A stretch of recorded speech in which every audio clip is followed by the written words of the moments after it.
We've been hearing for weeks that those of us who are in favor of Second Amendment rights are somehow weird, crazy, right? Because we're all worried that they're going to take our guns. And what you'll hear from people on the left is, no, we don't want to take your guns.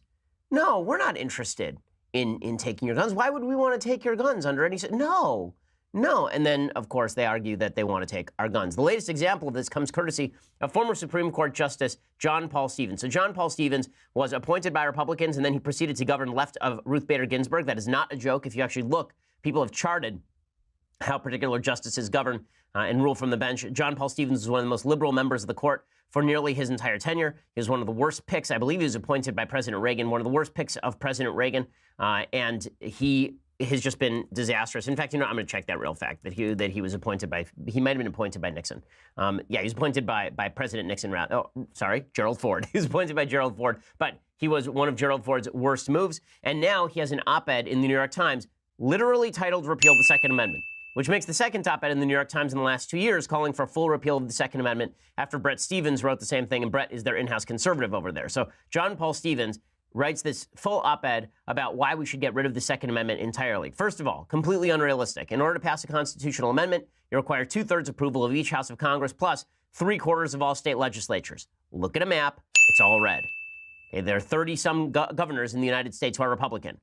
0 state legislatures are actually going to pass this thing outside of California, Massachusetts, New York, and maybe, Minnesota or something. And the notion that a bunch of people are sitting around waiting to repeal the Second Amendment is just not accurate. But let's go through John Paul Stevens' awful argument in the New York Times for why the Second Amendment should be repealed. So he begins by praising the marches and rallies that have been taking place since the Parkland shooting. He writes this: "Rarely in my lifetime have I seen the type of civic engagement school children and their supporters demonstrated in Washington and other major cities throughout the country this past Saturday. These demonstrations demand our respect. They revealed the broad public support for legislation to minimize the risk of mass killings of school children and others in our society." So number one, this is stupid. This is incredibly stupid. If you really believe that big rallies mean that there's tremendous support for hardcore anti-gun legislation, then you've never seen a rally before. And first of all, this rally wasn't that big. There were like 200,000 people who showed up in D.C. Sizable rally? Sure. Okay, in 2000, there was the Million Mom March, also for gun control, also anti-NRA, and 750,000 people showed up in Washington, D.C. At that point, I believe Bill Clinton was still president, technically, and nothing happened. Right? 0 things happened. There's been seriously, pretty much 0 gun legislation between 2000 and 2018, despite multiple major rallies on gun control. And it's worth noting that when Tea Partiers were out there by the hundreds of thousands, nobody seemed to care about that either. Every year, the March for Life happens. It's several 100,000 people. And pro-life legislation does not inevitably follow, nor would people on the left suggest, wow, look at the public support for that. That means we suddenly have to get rid of abortion rights. So this is really dumb. And then he continues. He says, "The marches are a sign that it's time to seriously curb weapons ownership." Quote, "That support is a clear sign to lawmakers to enact legislation prohibiting civilian ownership of semi-automatic weapons, increasing the minimum age to buy a gun from 18 to 21, and establishing more comprehensive background checks on all purchasers of firearms. But the demonstrators should seek more effective and more lasting reform. They should demand a repeal of the Second Amendment." So it's not enough to pass a law that would bar civilian ownership of semi-automatic weapons, which is to say virtually every weapon in the United States. Again, for those who don't know anything about guns, a semi-automatic weapon just means you pull the trigger once and one bullet fires and another one is loaded into the chamber. That is all a semi-automatic weapon is. That's the only thing that distinguishes between a revolver and a semi-automatic weapon is that there is a changing cylinder in a revolver that doesn't exist in a semi-automatic weapon. Virtually every weapon in the United States, unless it is bullet loading, muzzle loading, or a revolver, is a semi-automatic weapon. Virtually all of them. And there are 300 million of them in the United States. So he says, well, no problem. Just get rid of semi-automatic weapons. Everything will be fine.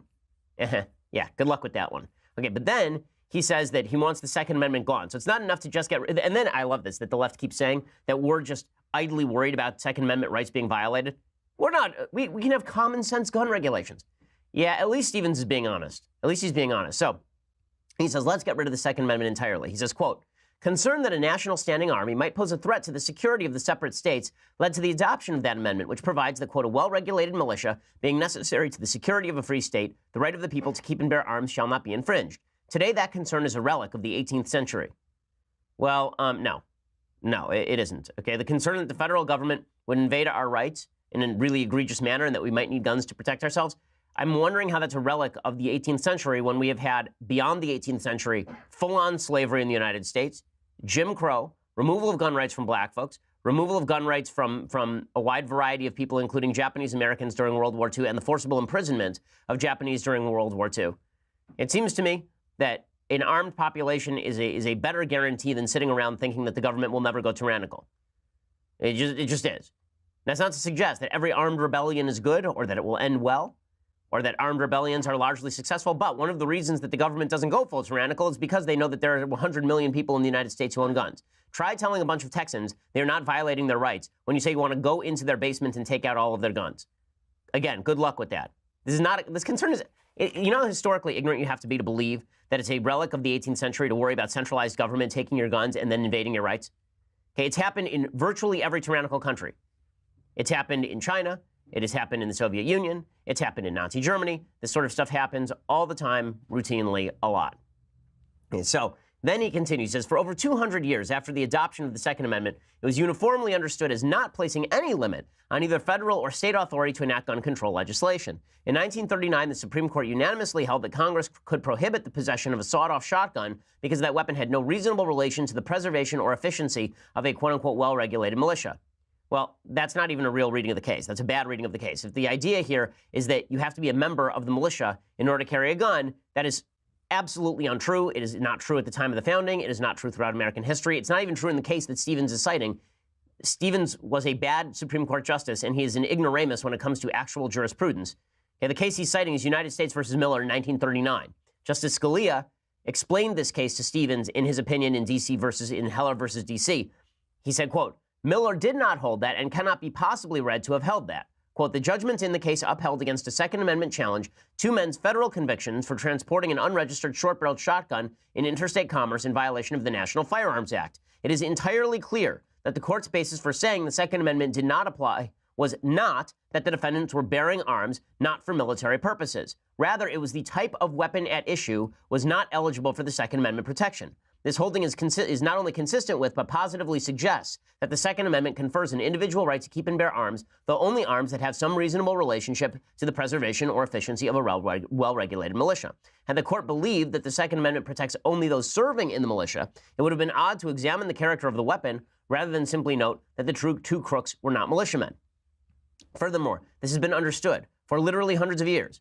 One of the reasons in the Dred Scott decision, the evil, horrible Dred Scott decision, in which the Supreme Court decided that black people in America could not be full citizens of the United States, okay, Justice Taney wrote in that decision that one of the reasons black people could not be citizens of the United States is that if you made them citizens of the United States, then they'd be able to carry guns. The obvious underlying assumption being that citizens of the United States have the ability to carry guns, that they have the right to carry guns under the Constitution of the United States. Right, here's what Justice Taney wrote in that evil Dred Scott decision, quote, it would give to persons of the Negro race who are recognized as citizens in any one state of the Union the right to enter every other state whenever they please. It would give them full liberty of speech in public and in private upon all subjects upon which citizens might speak, to hold public meetings upon political affairs, and to keep and carry arms wherever they went. And this scared Justice Taney. This is why he said that we wouldn't allow black people to be citizens and that they had to remain sort of property. In this evil decision, he said, because if you were to make them citizens, then there are rights that comes along with being a citizen. One of those rights is carrying firearms. But Stevens isn't done. Then he quotes Chief Justice Warren Burger, who's the man responsible for such constitutional abominations as Roe versus Wade. And he says that Chief Warren Burger used to say that the NRA was stupid. Well, who cares what Chief Warren Burger had to say? That guy was a terrible justice. Warren Burger was such a bad justice that Potter Stewart, another justice on the Supreme Court, leaked dramatically to Woodward and Bernstein. I think it was Carl Woodward. Was it Bernstein or Woodward? It was to one of them in their book, The Brethren. Okay, The Brethren is a book about the inside workings of the Supreme Court. Potter Stewart hated Warren Burger so much that he leaked the entire book, okay, to Woodward and Bernstein about why Warren Burger was an idiot. Everybody on the court thought Warren Burger was an idiot, except for John Paul Stevens, apparently. Okay, so in any case, he then rips into District of Columbia versus Heller, that's D.C. versus Heller, the 2008 case that re-enshrined the American right to keep and bear arms. And here is what Stevens concludes. He says, that decision, which I remain convinced was wrong and certainly was debatable, has provided the NRA with a propaganda weapon of immense power. Well, actually, they had a Second Amendment before that. Overturning that decision via a constitutional amendment to get rid of the Second Amendment would be simple. It would do more to weaken the NRA's ability to stymie legislative debate and block constructive gun control legislation than any other available option. Okay, so it would be easy to get rid of the Second Amendment. Go ahead and try. Leftists, please do it. Make this your rallying cry. Please tell Republicans all over the country they're going to take away their weapons and repeal the Second Amendment. Do it. I dare you. You want to see yourselves get killed in November? Politically speaking? You want to see just get destroyed politically speaking? Do this. Push for a giant gun control effort. Okay.